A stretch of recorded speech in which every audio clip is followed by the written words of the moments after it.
강릉과 동해, 태백에서 코로나19 소규모 감염이 이어지고 있습니다. 태백시는 사회적 거리 두기를 2단계로 올렸습니다. 지역 대학이 위기 극복을 위해 지역과의 연계 협력을 확대하고 있습니다. 지역의 자구책 마련에 더해 정부와 지자체의 지원이 시급합니다. 강릉시가 내년 세계 합창 대회 성공 개최와 2026년 ITS 세계 총회 유치 준비에 총력을 다하고 있습니다. 양양공항을 모기지로 하는 플라이 강원이 누적 탑승객 20만 명을 돌파했습니다. 플라이 강원은 지난 2019년 11월 양양 제주 노선에 첫 휴양했습니다. 여러분 안녕하십니까? 뉴스데스크 강훈입니다. 강릉에서 외국인 근로자 6명을 포함해 모두 9명의 코로나19 확진자가 나왔습니다. 강릉시 보건당국에 따르면 어제 외국인 근로자 4차 검사 결과 러시아 3명, 키르기스스탄 2명이 확진됐고 모 연구원 소속 방글라데시 출신 확진자도 1명 추가됐습니다. 또 확진자와 접촉한 50대와 60대, 증상을 보인 50대 등 내국인 3명도 확진 판정을 받았습니다. 한편 동해시에서는 346번 확진자를 매개로 어제 배우자에 이어 오늘은 직장 동료 4명이 확진됐습니다.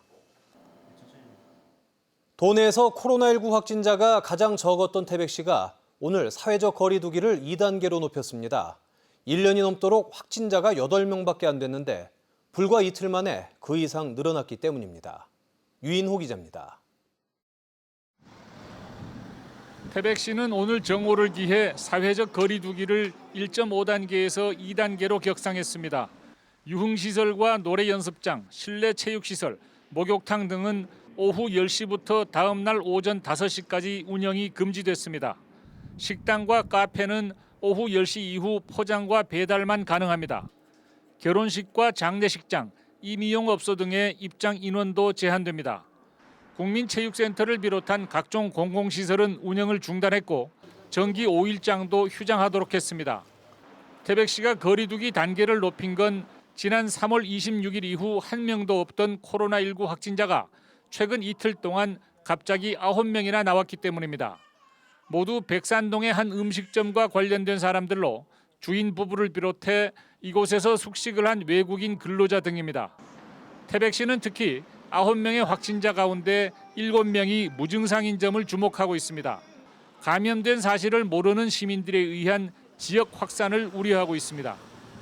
시민들이 많이 좀 우려를 하고 계시는 것 같습니다.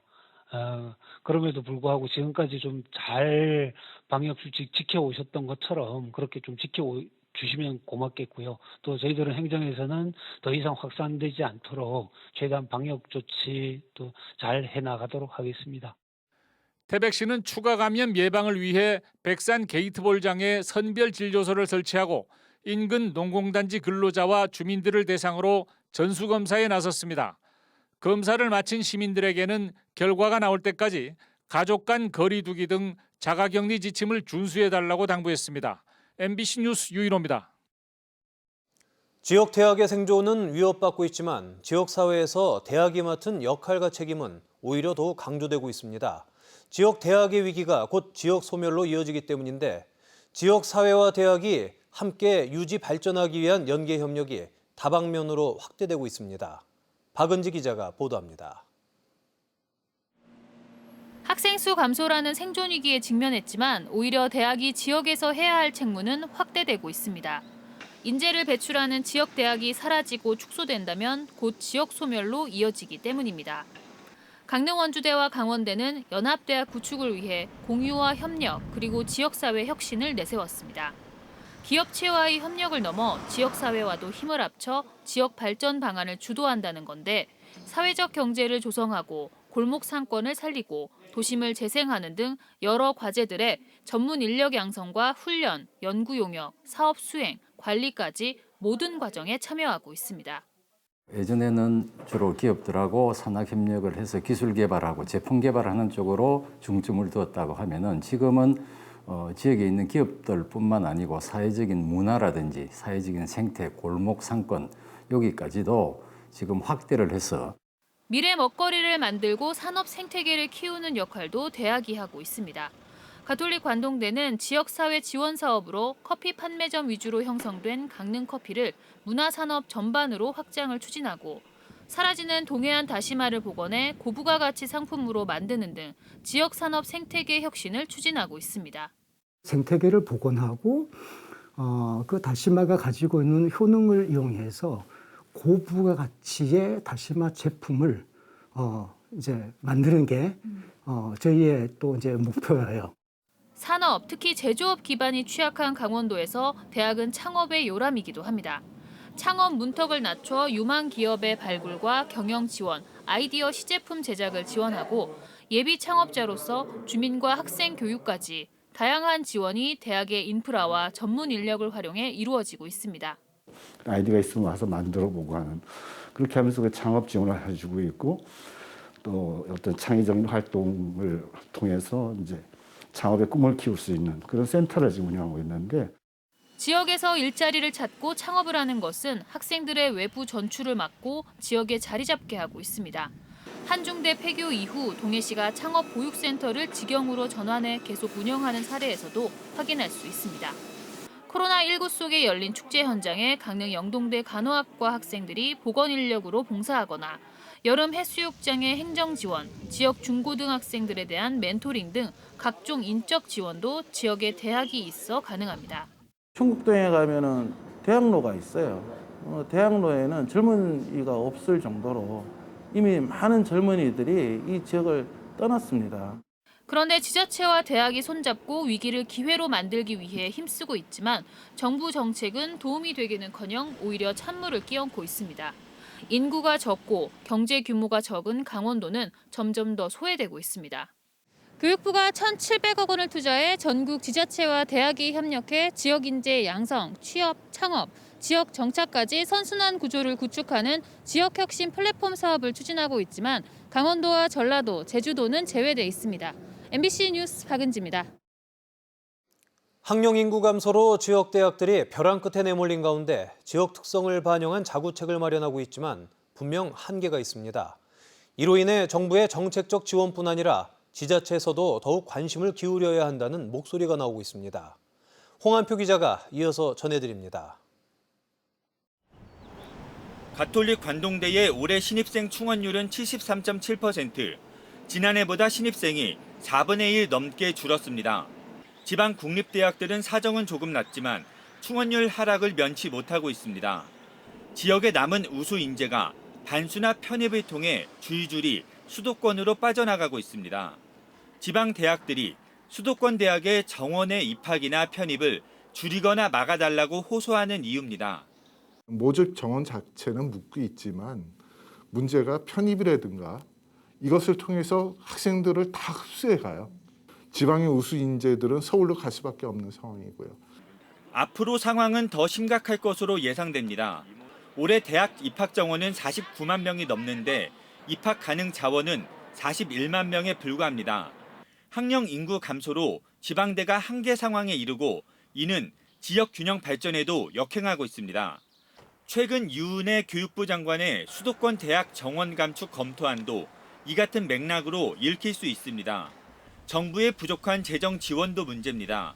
2017년 기준 GDP 대비 정부의 고등교육 재정은 0.6%로 OECD 평균 1%에 턱없이 못 미치고 학생 1인당 공교육비 지출액도 OECD 평균보다 6,000달러나 부족합니다.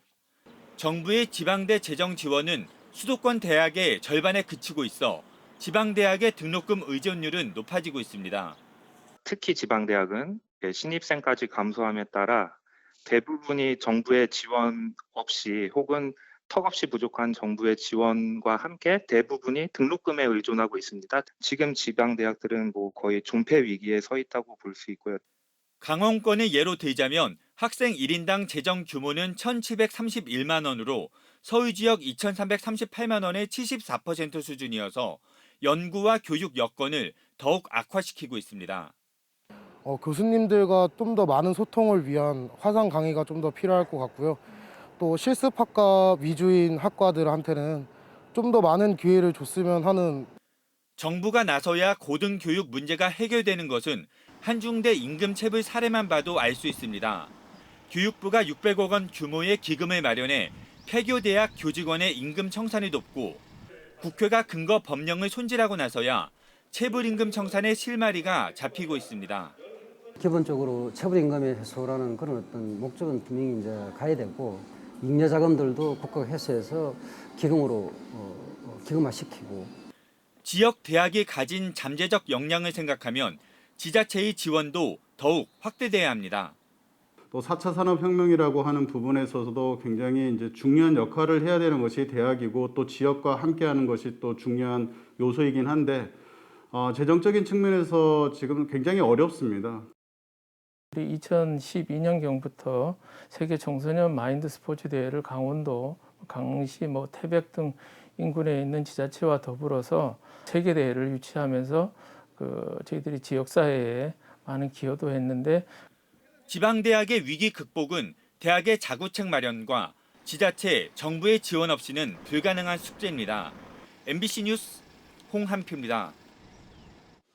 강릉시가 내년에 열리는 세계 합창대회와 2026년 유치 예정인 ITS 세계총회 준비 상황을 발표했습니다. 김한근 강릉시장은 성공적인 대회 개최로 강릉시를 국제 관광도시로 만드는 데 힘쓰겠다고 밝혔습니다. 이훈 기자가 보도합니다. 내년 7월 강릉에서 개최될 세계 합창대회는 70여 개국 2만 5천여 명이 참가하는 대규모 행사로 대회 사업비만 168억 원이 투입됩니다. 강릉시는 합창대회의 성공 개최를 위해 정부, 종교계 등과 협력 체계를 구축하고 조직위원회를 한시적으로 운영한다고 밝혔습니다. 방문객을 맞을 숙박시설과 수송수단을 확보하고 식당 운영 등의 세부 대책도 준비하고 있다고 덧붙였습니다. 한반도 평화 분위기 조성을 위해 북한 합창단 초청도 추진하기로 했습니다. 백신 접종으로 코로나19 상황이 차츰 진정될 것으로 예상되면서 내년 대회는 일정 변경 없이 진행될 가능성이 높습니다. 백신 접종이 본격화로 올해 말까지 집단 면역이 정부의 예상대로 도달하게 되면 내년 대회가 예정대로 진행되리라고 전망되지만 오는 2026년 개최 예정인 지능형 교통시스템 ITS 세계총회도 유치를 위해 만전을 기하고 있습니다. ITS 회원국의 평가위원들을 대상으로 1대1 화상회의를 열어 적극적인 온라인 홍보 활동에 주력하고 있습니다.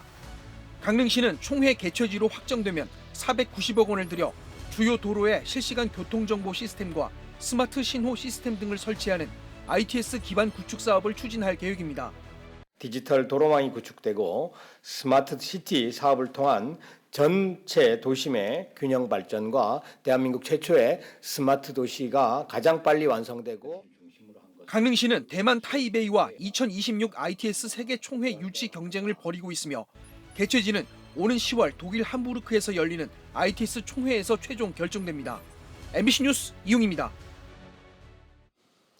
올 시즌 대폭적인 선수 교체로 상위권 도약이 기대됐던 강원FC가 좀처럼 부진의 늪에서 벗어나지 못하고 있습니다. 주력 선수들의 잇단 부상으로 전력 공백이 생기면서 리그 9위까지 처졌는데요.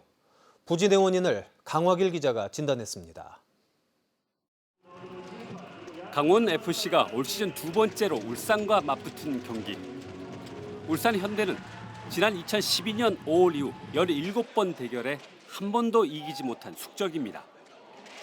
경기가 시작되자 9년 묵은 징크스를 깨는 것 아니냐는 기대가 운동장에 가득 찼습니다. 강원은 전반 14분 서민우의 올 시즌 데뷔골로 앞서갔지만 종료 휘슬을 앞두고 울산의 동점골을 허용합니다. 후반도 전반과 같은 양상이었습니다. 김동현이 얻어낸 페널티킥을 신라지가 성공시키며 다시 앞섰습니다. 그러나 후반 추가 시간 울산에 다시 동점골을 헌납하며 무승부에 만족해야 했습니다. 선두를 노리던 울산은 강원의 탄탄한 수비에 고전했습니다. 몇 선수들이 또 빠져 있지만은 또 예상한 대로 잘 준비를 하고 나왔다고 생각을 하고 있습니다. 그런데 이번 경기는 강원의 올 시즌 경기 흐름을 단적으로 보여주는 좋은 예입니다. 경기를 주도하다가도 뒷심부족으로 다 이긴 경기를 놓치는 사례가 자주 일어났습니다. 15경기 중 승리는 단 3번, 무승부가 6번에 달하면서 리그 9위에 처져 있습니다. 현재 강원은 안정적인 스쿼드 구축이 힘든 상황. 수비와 공격의 핵심인 임채진 고무열이 교통사고를 당하는 등 주력 선수들의 부상 이탈이 계속되고 있습니다. 지금 현실이 어렵다면은 사실은 어렵죠. 그렇지만 여기서 우리는 도망가지는 않을 겁니다. 그나마 다행인 것은 최근 3경기 결과가 나쁘지 않았다는 점입니다.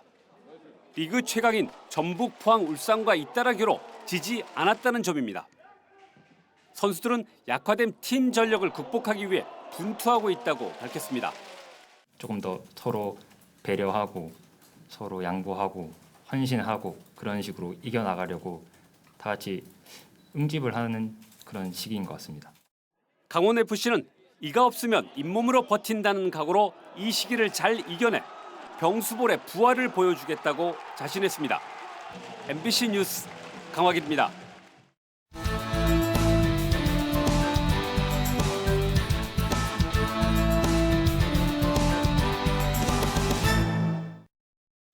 오늘 오후 3시 30분쯤 태백시 하삼이동에서 산불이 났습니다. 강원도 산불방지대책본부는 헬기 6대와 장비 14대, 진화대원 등 인력 80여 명을 투입해 산불 진화에 나서 3시간여 만에 불길을 잡았습니다.